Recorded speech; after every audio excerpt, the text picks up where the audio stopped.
C'est un combat que j'ai mené pendant 10 ans et j'ai constaté que les socialistes en Haute-Normandie étant défavorables à la réunification des deux régions, je me suis dit que voilà, c'était un combat qu'on n'arrivait pas à mener, qu'on n'arrivait pas à gagner.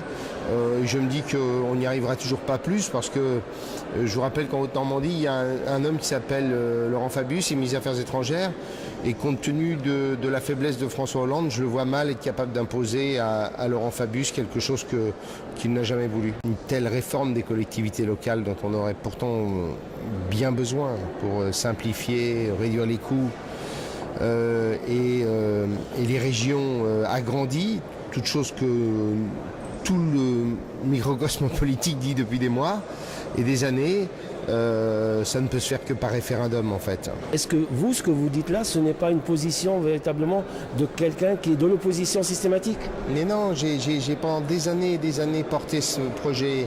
Il y a eu des rapports qui ont été commandés par les présidents des régions de gauche, de Basse et de Haute-Normandie qui concluaient à l'intérêt de faire de la Normandie une grande région et on n'a pas avancé d'un pouce.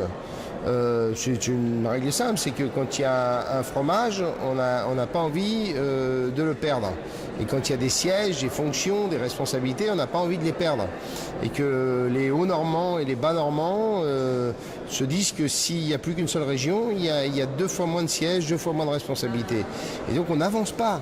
Si François Hollande, tout d'un coup, a un courage tel qu'il arrive à imposer cette réforme, tant mieux. Sauf que je vous permettez d'en douter, parce que pour faire une réforme comme ça, il faut avoir une puissance politique, un crédit politique considérable et que François Hollande n'a plus aujourd'hui. Concrètement, quel est l'intérêt pour les deux Normandies de fusionner? Quelque chose de concret pour les citoyens lambda de la Normandie?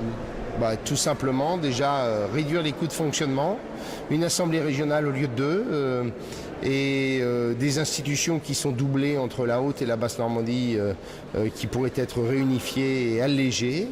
Et puis une deuxième chose, on aurait la région qui serait la 5e plus grande région de France et donc qui aurait la capacité financière de porter un certain nombre de grands investissements qui nous manquent et de rayonner plus facilement en France et en Europe. La Normandie va être probablement la seule région de France avec la Corse à ne pas avoir de ligne à grande vitesse pour le train. Nous sommes quasiment la seule région de France à ne pas avoir un grand aéroport régional qui nous relie à toutes les grandes capitales européennes.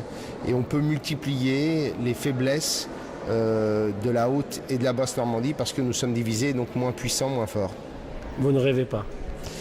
Non, j'ai tellement envie d'y croire que j'ai tellement envie que ça arrive un jour que j'ai pas envie une nouvelle fois d'être déçu par une annonce qui correspond à une période politique particulière.